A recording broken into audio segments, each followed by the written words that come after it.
rilis lagi salah satu film horor psikologis terbaik. Ada yang bilang jelek, ada yang bilang bagus, tapi sebenarnya tergantung siapa yang nonton. Jadi, mari kita review.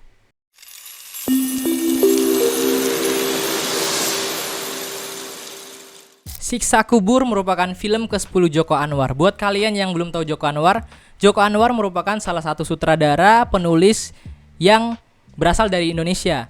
Buat film-filmnya sebelumnya ada Pengabdi Setan 2 Komunian, terus ada Perempuan Tanah Jahanam, terus ada Kala, dan masih banyak lagi. Pokoknya Joko Anwar ini salah satu sutradara terbaik lah menurutku. Jadi sutradara favorit aku juga. Untuk film Siksa Kubur ini sendiri sebenarnya genrenya itu horror religi ya, dimana bercerita tentang Sita dan Adil yang menjadi saksi kedua orang tuanya menjadi korban bom bunuh diri. Akibat dari peristiwa tersebut, Sita dan Adil tumbuh menjadi seorang non-believer atau seseorang yang tidak percaya dengan agama, kepercayaan dan segala macamnya itu.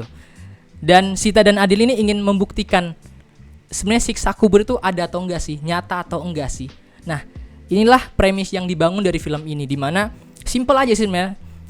Film ini menceritakan tentang seorang yang ingin membuktikan siksa kubur itu ada atau tidak. Ya, sesimpel itu. Dan kemudian akan berkembang. Untuk karakternya sendiri di Siksa Kubur ada banyak ensemble cast yang mungkin kalian sudah familiar ya. Ada Faradina Mufti, ada Widuri Putri itu jadi Sita kecil, si Faradina tadi itu jadi Sita besarnya. Kemudian ada Reza Rahardian sebagai Adil, sosok Adil yang sudah dewasa. Terus sosok Adil yang kecil tuh ada Muzaki Ramdan. Kemudian ada Fahri Albar yang merupakan aktor favorit Joko Anwar ya, karena hampir di setiap filmnya Joko Anwar tuh si orang ini muncul terus gitu loh. Ada Happy Salma juga, Slamet Harjo, dan pastinya ada Christine Hakim dan juga Arswendi. Seperti itu. Nah, sebenarnya dari segi ensemble cast-nya ini gak usah diragukan lagi karena emang peran-peran di sini tuh emang apa ya? Cukup intens dan karakter yang dicari oleh Joko Anwar sesuai ya menurutku, karena ya yang dipakai tuh kelas-kelas aktor yang tier S, tier A seperti itu. Sebenarnya yang ingin aku puji di sini karena dari aktingnya Christine Hakim, Arswendi, Reza Rahardian itu kan sudah pernah kita saksikan sebelumnya ya. Maksudnya secara jam terbang tuh mereka udah gak usah diragukan lagi dah, udah oke gitu loh. Nah, mungkin yang menjadi poin aku untuk aku lihat gitu di karakter anak kecilnya Sita dan Adil ini. Karena aku baru lihat acting mereka. Mungkin kalau si Muzaki tuh udah pernah, tapi kalau si Sita kan benar-benar baru aku tonton filmnya. Nah, di sini emang apa ya? Gak tahu kenapa si Sita dan Adil kecil ini benar-benar menyampaikan peran dan karakter dari ya Sita Adil itu, dimana Sita dan Adil ini menggambarkan seorang dua kakak adik yang apa ya, si Sita ini benar-benar dominan, anaknya itu dominan banget dan lebih ke arogan sih dari karakternya.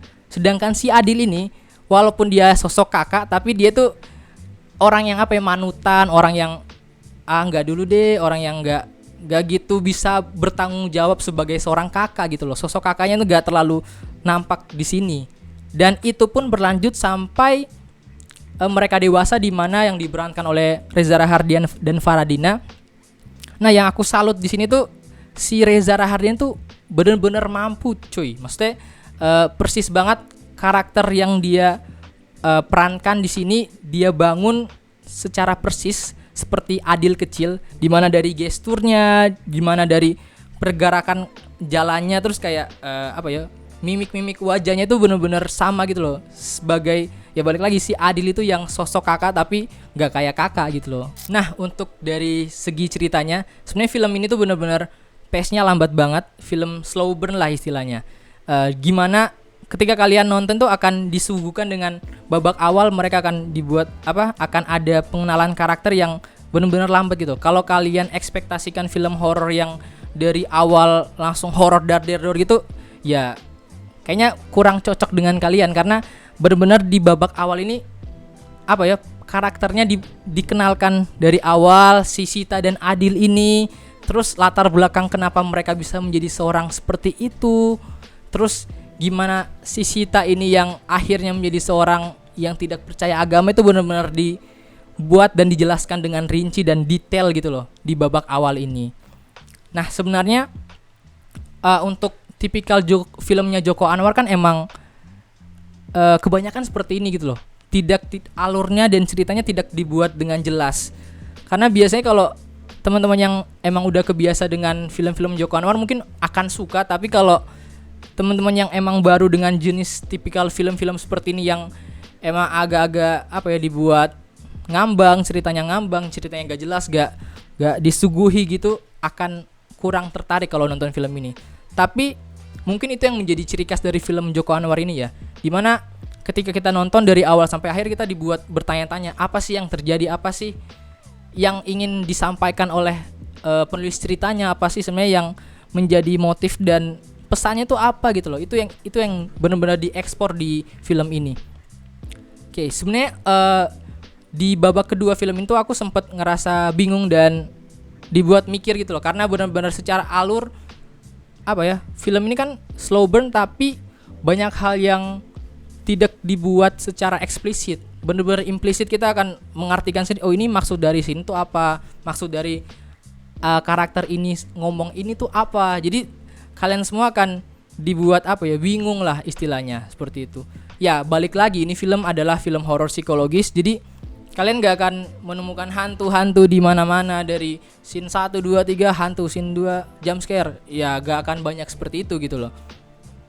Nah, mungkin akan berbeda ekspektasi dengan teman-teman yang nonton film Siksa Neraka sebelumnya yang sempat viral, yang emang kalau kita bandingkan kan film Siksa Neraka itu cukup banyak penggambaran visualisasi dari siksa neraka itu ya. Banyak adegan yang benar-benar jor-joran lah disuguhi. Tapi kalau Siksa Kubur ini benar-benar balik lagi, kalau kalian yang suka film yang benar-benar menekankan cerita mungkin akan suka. Tapi kalau ekspektasi kalian film Siksa Kubur ini seperti Siksa Neraka, mungkin akan dibuat bertanya-tanya dan bahkan mungkin gak terlalu suka dengan jenis film seperti ini. Nah, untuk film ini sebenarnya kan diklaim oleh Joko Anwar adalah film horor religi ya.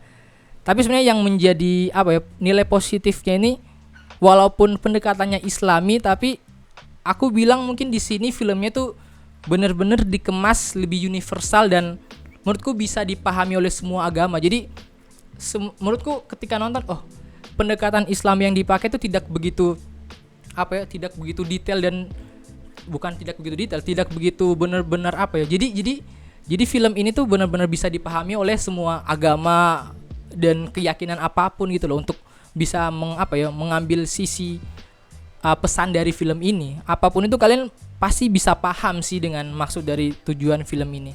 Jadi menurutku kalau kalian mau agama pun ya nonton ini gak masalah sih menurutku, walaupun emang pendekatannya Islami ya. Nah, sekarang kita masuk di sisi kelemahan dari film ini. Oke, sebenarnya tentu saja setiap film itu kan pasti punya kekurangannya masing-masing ya.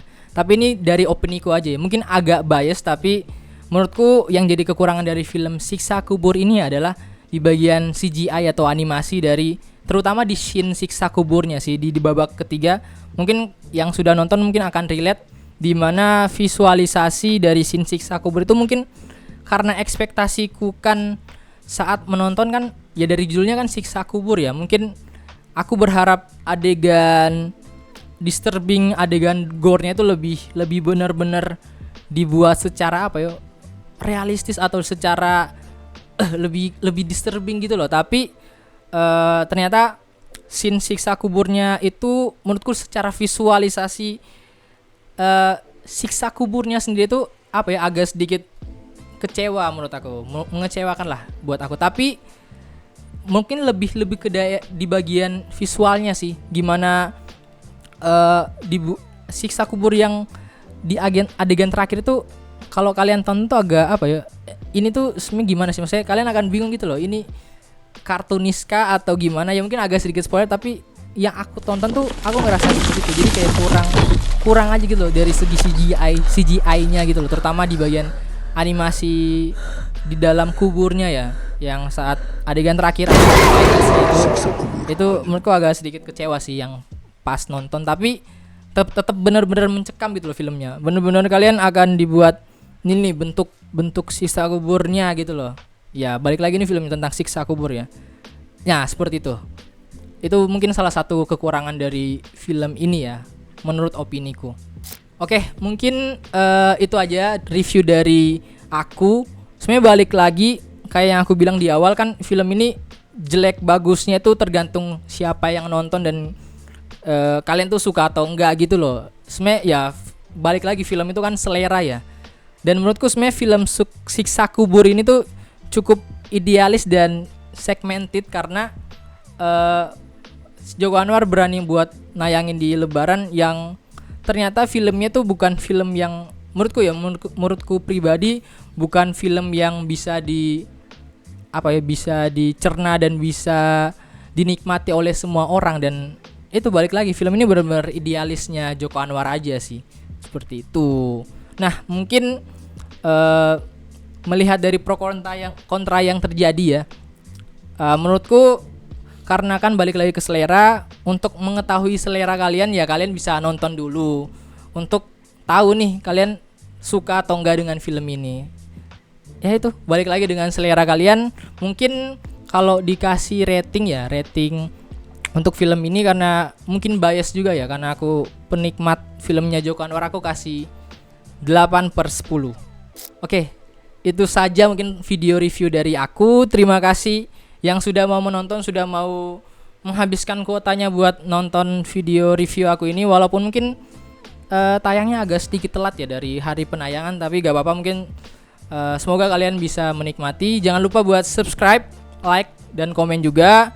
Kalau kalian mau request tema, request mau film ini kak, mau film ini, bisa langsung komen di kolom deskripsi, kolom chat di bawah ya. Ya. Dan juga jangan lupa follow media sosial kami. Ada TikTok, Instagram juga ya. Kalian bisa lihat konten-konten shortnya. Ya semoga kalian suka lah dengan video ini. Sampai jumpa di next video. Terima kasih, sampai bertemu di video everything lainnya. Dadah.